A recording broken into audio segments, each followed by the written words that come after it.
और हमारे ब्रज में यदि आप खोजने जाओगे तो ऐसे कितने संत होंगे जो वर्षों से बिहारी जी नहीं गए, वर्षों से राधा रमन जी नहीं गए, वर्षों से दर्शन करने के लिए नहीं गए, लेकिन उनकी नाम निष्ठा, 1-1 लाख 2-2 लाख नाम जप करते हैं ठाकुर जी का, इतनी नाम में निष्ठा।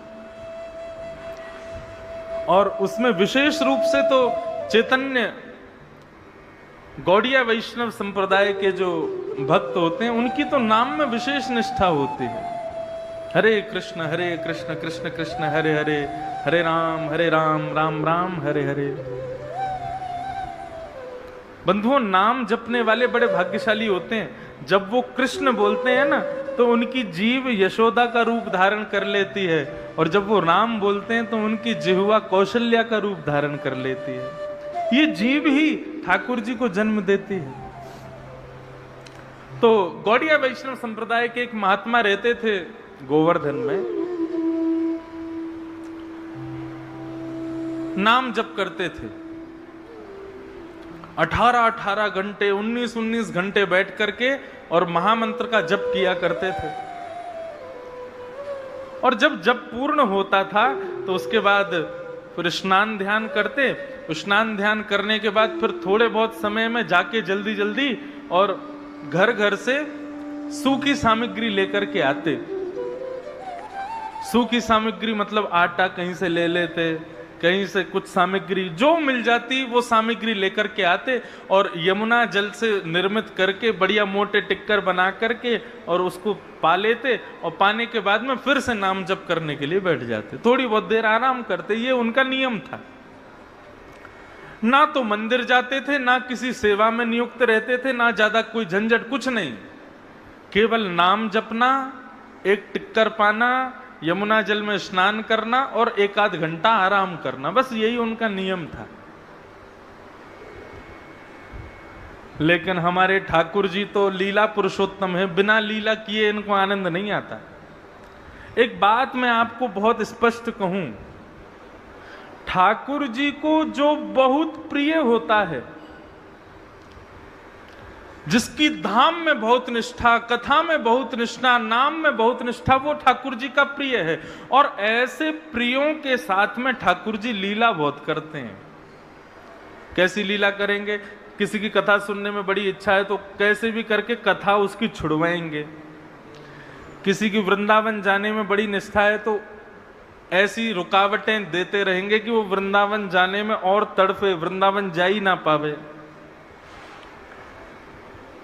किसी की नाम जपने में बड़ी निष्ठा है तो नाम जपते जपते बीच में कोई ना कोई विघ्न डालेंगे। ये विघ्न आते नहीं है, ये ठाकुर जी खेलते हैं तुम्हारे साथ में, ये ठाकुर जी लीला करते हैं। और बेचारे बाबा प्रेम से भजन करते थे। एक दिन एक मैया के यहाँ पर मधुकरी लेने के लिए गए, मैया ने आटे की सूखी सामग्री उनको दे दी। बाबा आए, आकर के यमुना जल से बढ़िया टिक्कर बनाया, मोटी मोटी रोटी बना करके पका करके स्वयं पा गए। अब उस मैया के यहां पर छोटे से ठाकुर जी की सेवा विराजी हुई थी। रात्रि में वो मैया जैसी सोई, ठाकुर जी उसके स्वप्न में प्रकट हो गए, और स्वप्न प्रकट होकर के बोले मैया। बोले हाँ ठाकुर जी बोलो। बोले ये जो बाबा तुम्हारे यहाँ आवे ना रोज सूखी सामग्री लेवे के काजे। बोले हाँ, मोकू वो बाबा बड़े पसंद हैं। मैया बोली तो कहाँ करूं?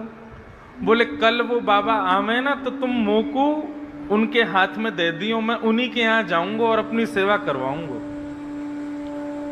मोकू उन बाबा के संग रहना है, अपनी सेवा करवानी है। मैया खूब रोने लगी, बोले मेरे सेवा में कोई कमी? मैंने कछु अपराध कर दियो ठाकुर जी, आप मुंह को छोड़ के जा रहे हो? बोले ना है मैया, तेने कोई अपराध ना कियो, लेकिन मोकू वो बाबा बहुत प्रिय है, मेरो बहुत नाम जपे, मैं कछु दिना लीला करवे के काजे बाकी कुटिया में जानो चाहूं। कल वो बाबा आवे तो आप मोकू उनको दे दियो। मैया बोली जैसी आपकी इच्छा ठाकुर जी। दूसरे दिन बाबा जैसे ही आए, बहुत ध्यान से सुनना, दूसरे दिन बाबा जैसे ही आए, बाबा आए आकर के बोले माते लाओ सूखी सामग्री दो, आटा दे दो थोड़ा सा। मैया आई, आकर के बोली बाबा ऐसे ऐसे कल रात में मेरे ठाकुर जी सपने में आए और आकर के बोले मैया मुकु बाबा के संग जानो है, तो तुम मेरे ठाकुर जी को ले जाओ, इनकी सेवा शुरू कर दो। बाबा बोले मैया हमसे सेवा करनो ना आवे, हमसे श्रृंगार वगैरह ये सब हमारे बस की बात ना है, हम तो नाम जप सके, नाम जपवे में हमारी बड़ी निष्ठा है, लेकिन हमसे सेवा नहीं होगी। बाबा चले गए। ठाकुर जी फिर से सपने में आए, सपने में बोले मैया तेने मुकु बाबा को दियो नहीं। आप लोग ब्रजभाषा समझ रहे हैं ना, समझ में आ रही है ब्रजभाषा? मैया बोली लाला मैं तो दे दूंगी, लेकिन बाबा मना कर रहे हो कि मुझसे सेवा नहीं होगी, कैसे दूं? ठाकुर जी बोले अरे मुकु जबरदस्ती दे दो, बाबा की गोद में ले जाके पटक दियो, बाबा लेके जाएगा, वही के यहां सेवा करवाऊंगा अपनी।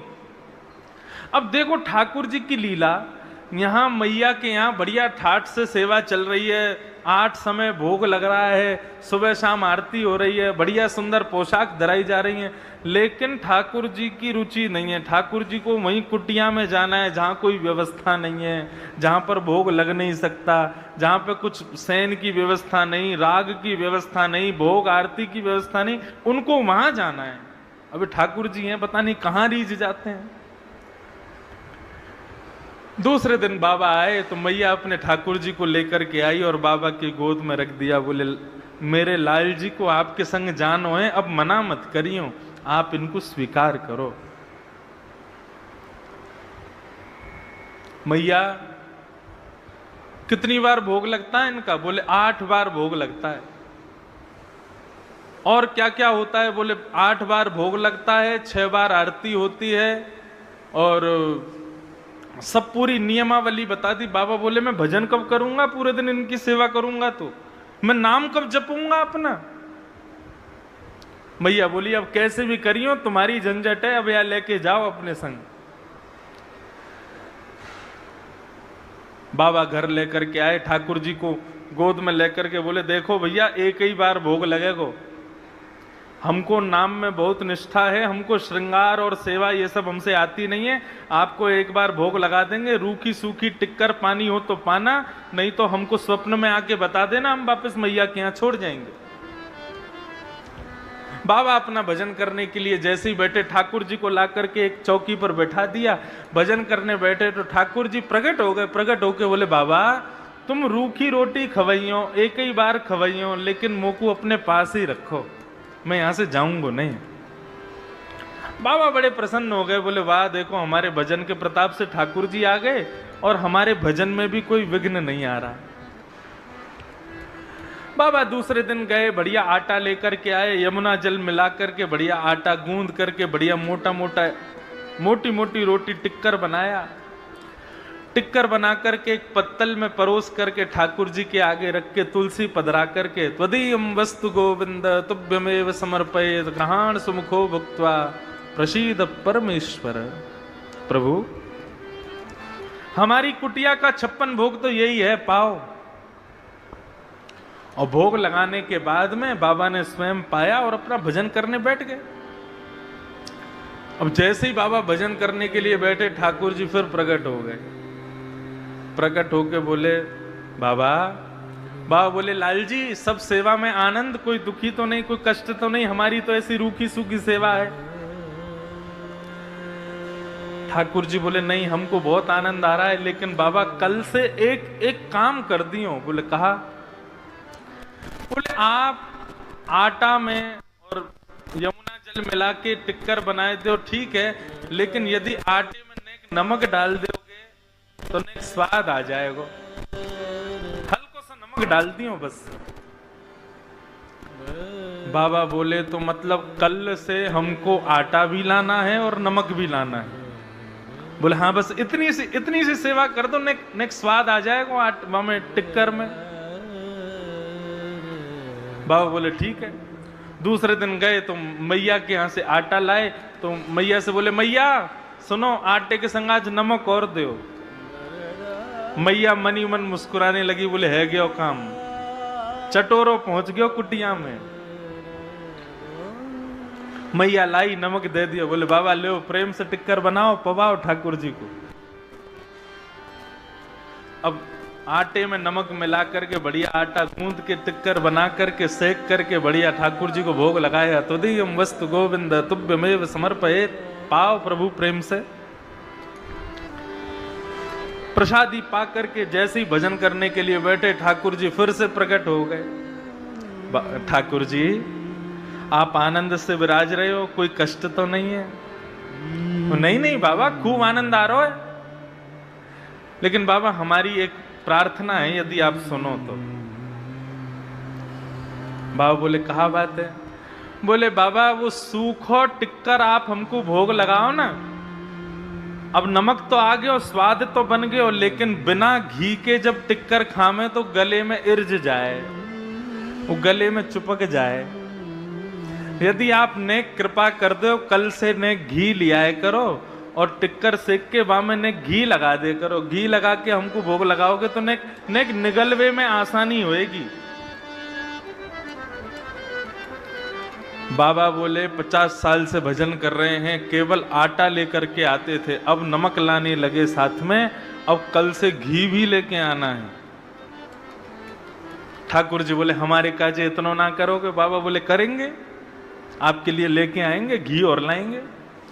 दूसरे दिन बाबा भिक्षा लेने के लिए गए, आटा भी मिला, नमक भी मिला। फिर मैया से बोले मैया थोड़ा सा घी और दे दो। मैया बोली अभी तो देखो नमक और घी जा रहा है, कछु दिना में 56 भोग जाएंगे घर पे। घी लेकर के गए, बढ़िया टिक्कर बना के घी लगा के ठाकुर जी को भोग लगायो और पायो। पाके फिर जैसे ही भजन करने बैठे ठाकुर जी फिर प्रकट है गए। बाबा बोले अब क्या हो गया? बोले बाबा मैं तो यूं कह रहे हो, बढ़िया टिक्कर बनना है, नमक भी आ गया, अब तो घी भी आ गया, निगलवे में भी आसानी है रही है, लेकिन 4 दिना से टिक्कर पाके हमने जो है का हमारी जीव है का ने परेशान है गई है। कल एक आलू और लिए और वह आलू को उबाल के वहां में नमक मिर्च डाल के ने बढ़िया चटनी बना के टिक्कर के संग आलू की चटनी दे दोगे तो आनंद आ जाएगा। बाबा ने आंख खोली, अपनी माला रखी, ठाकुर जी गोद में उठाए, लेकर के मैया के यहाँ गए और मैया की गोद में देते बोले धरो इनको अपने पास। अरे हमारा भजन छूट रहा है, पहले नमक चाहिए, घी चाहिए, अब आलू चाहिए, कल को कहेंगे हमको घेवर चाहिए, फिर कहेंगे मालपुआ चाहिए, फिर कहेंगे रबड़ी चाहिए। इनका भोग लगाएंगे कि हम भजन करेंगे? बाबा ने तो ऐसी बात कही, इतने में ही श्याम सुंदर वहीं प्रकट हो गए और प्रकट होकर के बाबा को हृदय से लगा लिया। बोलो बाल कृष्ण लाल की। बंधुओं, ये भोग सामग्री, ये सुंदर सजावटें, ये विविध विविध प्रकार के 56 भोग, ये सब ठाकुर जी को नहीं चाहिए। किसी एक चीज में तुम्हारी दृढ़ निष्ठा है, वही ठाकुर जी को प्रिय है। बस हम लोग घबरा जाते हैं, अब हमारा भाव पहले जैसा क्यों नहीं रह गया, अब ठाकुर जी पहले जैसी लीला क्यों नहीं। ये सब ठाकुर जी खेलते हैं तुम्हारे साथ में, परखने की कोशिश करते हैं, ये लीला करते हैं ठाकुर जी। लेकिन तुम अपना भाव सुदृढ़ रखो, किसी एक चीज में निष्ठा रखो, या तो नाम में, या फिर धाम में, या फिर लीला में, या फिर स्वरूप दर्शन में, लेकिन उस निष्ठा को बरकरार रखो, उसको भंग मत होने दो। ऊना रहो, अमृतसर रहो, जलंधर रहो, मंडी हिमाचल में, ये मनाली में रहो, कहीं रहो, तुम्हारी दृढ़ता इतनी होनी चाहिए कि तुम ऊना में बैठ करके भी नेत्र बंद करो तो तुमको पता चल जाए कि आज बिहारी जी ने कैसे कलर की पोशाक पहनी है। और ये संभव है, ये हो सकता है।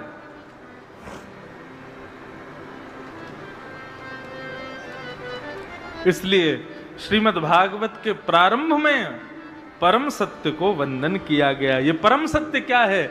भगवान का नाम ही परम सत्य है। हरे कृष्ण कृष्ण कृष्ण हरे हरे, हरे राम राम राम राम सहारे हैं, यही परम सत्य है।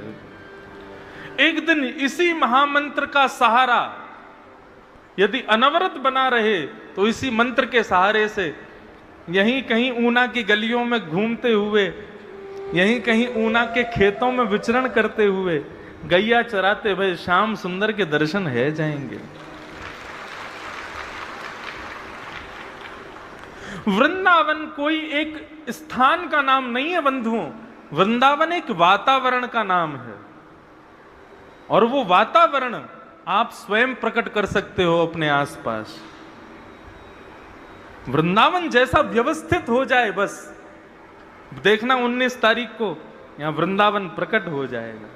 लगेगा ही नहीं हम ऊना में बैठे, हम कहीं बाहर हैं, ऐसे लगेगा हम वृंदावन में हैं। याद रखना, वृंदावन कोई स्थान नहीं है, वृंदावन एक वातावरण है, बस उसको प्रकट होने की देर है।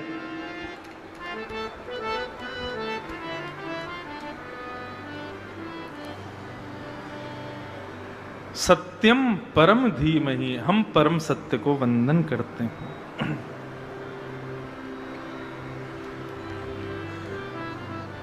द्वितीय श्लोक में विषय, अधिकारी, संबंध, प्रयोजन, ये 4 चीजें बताई गई, बहुत ध्यान से सुनना।